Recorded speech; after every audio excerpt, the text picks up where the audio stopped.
Hi all, welcome back to my channel. Already మనం SSC CGL previous year పేపర్స్లో మనం English section అయితే start చేసుకోవడం జరిగింది కదండి.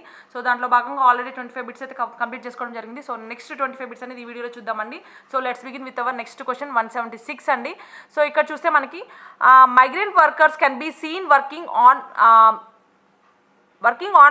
Many of the building places in New Delhi. So ఇక్కడ మనకి ప్లేస్లో మనకి ఏంటి కరెక్ట్ ఆప్షన్ అడుగుతున్నారండి. సో మనకి 176కి ఆన్సర్ అవుతుంది. Migrant workers can be seen working on many of the building sites అని అంటారండి. సో మనకి ప్లేసెస్ అనరు, బిల్డింగ్ సైట్స్ అంటారు కాబట్టి మనకి 176కి ఆన్సర్ అవుతుంది ఏ సైట్స్. సో నెక్స్ట్ అండి 177.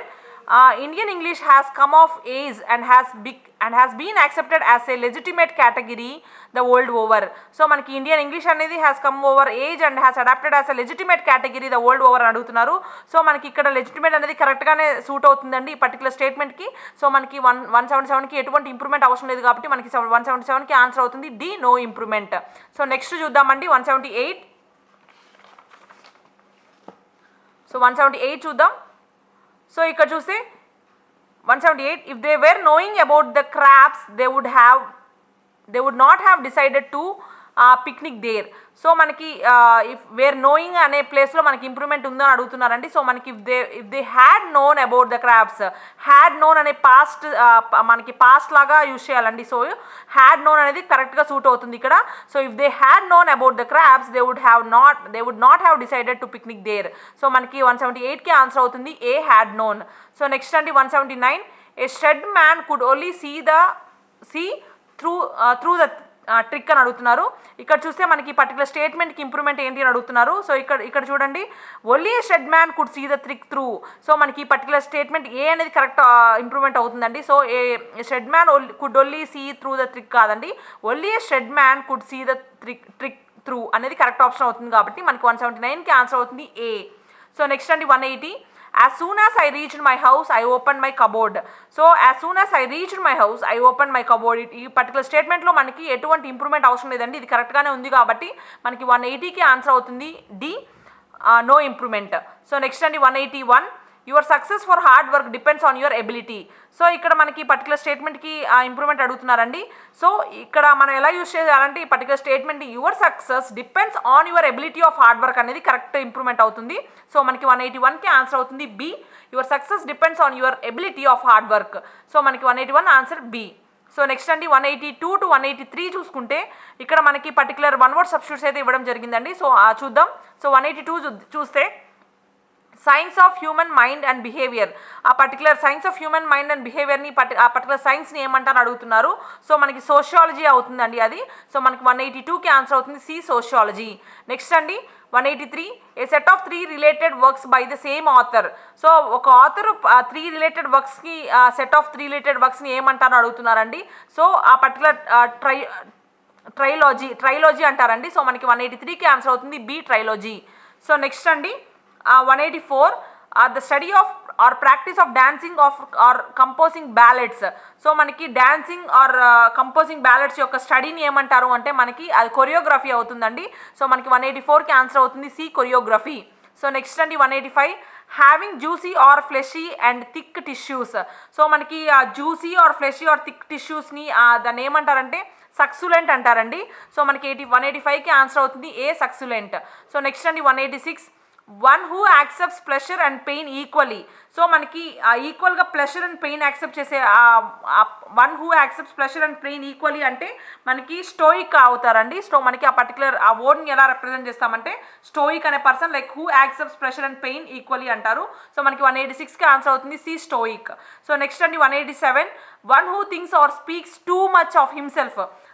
Like a person like who speaks or things about like తన గురించి తను చెప్పుకుని అండ్ థింక్ చేసుకునే వ్యక్తిని ఏమంటారంటే ఈగోటిస్ట్ అంటారండి. సో మనకి 187కి ఆన్సర్ అవుతుంది సి, ఈగోటిస్ట్. సో నెక్స్ట్ అండి 188. an exact copy of handwriting or a picture produced by a machine. So మనకి exact copy of hand writing కానీ ఆర్ పర్టికులర్ పిక్చర్ కానీ ప్రొడ్యూస్ చేసేటువంటి మిషన్ దాన్ని ఏమంటారు అంటే మనకి ఫ్యాసిమైల్ అంటారండి. సో మనకి 188కి ఆన్సర్ అవుతుంది బి, ఫ్యాసిమైల్. సో నెక్స్ట్ అండి 188, 189 to 190 ఇక్కడ మనకి కరెక్ట్లీ స్పెల్డ్ వర్డ్స్ ఏంటి చూడమంటున్నారు. సో ఇక్కడ చూస్తే మనకి క్యాంపెయిన్ స్పెల్లింగ్ అడుగుతున్నారండి. సో మనకి కరెక్ట్ స్పెల్లింగ్ వచ్చి CAMPAIGN GNS క్యాంపెయిన్స్ అనేది కరెక్ట్ స్పెల్లింగ్ అవుతుంది. సో మనకి 189కి ఆన్సర్ అవుతుంది డి క్యాంపెయిన్స్. సో 190 కంటే రిథమ్కి కరెక్ట్ స్పెల్లింగ్ అడుగుతున్నారు. RHYTHM రిథమ్ అనేది కరెక్ట్ స్పెల్లింగ్ అవుతుంది కాబట్టి మనకి 190కి ఆన్సర్ అవుతుంది సి రిథమ్. సో నెక్స్ట్ అండి 191 to 200 మనకి ఇక్కడ పారాగ్రాఫ్స్ అయితే ఇవ్వడం జరిగిందండి. సో మనకి ఇక్కడ పారాగ్రాఫ్స్ చూద్దాం ఏంటో అసలు దేని గురించి మెన్షన్ చేశారో క్వశ్చన్స్ అయితే ఇవ్వడం జరిగింది. సో ఇక్కడ చూస్తే మనకి the great pyramid at Giza is one of the world's most amazing landmarks. Rising high above the Sahara Desert in the Giza region of northern Egypt, the Great Pyramid stands some 450 feet into the burning desert sky and occupies of area of 13 acres. The rough climate of the Sahara has actually caused the pyramid to sink 30 feet from its original height. The pyramid was such an amazing feat of engineering that it remained the tallest structure in the world for over 3,800 years. The entire pyramid was originally faced with polished limestone to make it shine brilliantly in the sun. Most Egyptologists, scientists who study against Egypt agree that the Great Pyramid was built around 2560 BC, a little more than 4500 years ago. It took thousands of workers 20 years to build. The pyramid contains over 2 million stone blocks. Although most of the blocks weigh 2 or 3 tons, some weigh up to 80 tons. So the Great Pyramid of Giza was built by the Khufu as a magnificent tomb. His vizier advisor Haman is credited with being the pyramid's architect.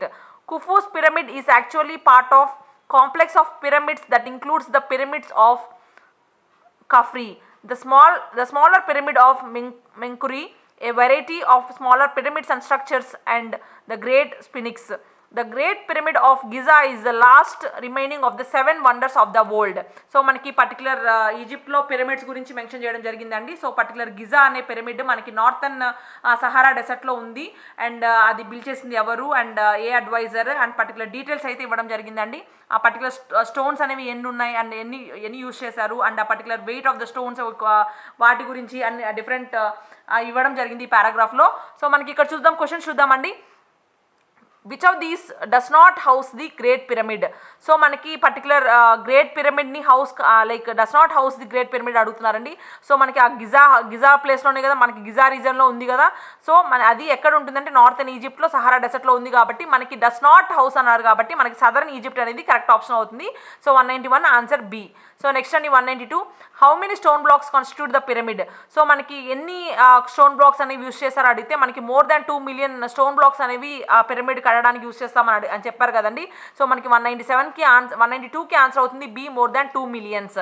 So next question అండి ఇక్కడ చూస్తే 193 most of the blocks in the pyramid weigh above ఎన్ని tons కంటే ఎక్కువ ఉంటాయండి. Most of the pyramid blocks అనేవి మనకి 2 to 3 turns ఉంటాయి అండ్ కొన్ని వచ్చి మనకి 80 టన్స్ వరకు ఉండడం జరుగుతుందని చెప్పారు కదండి.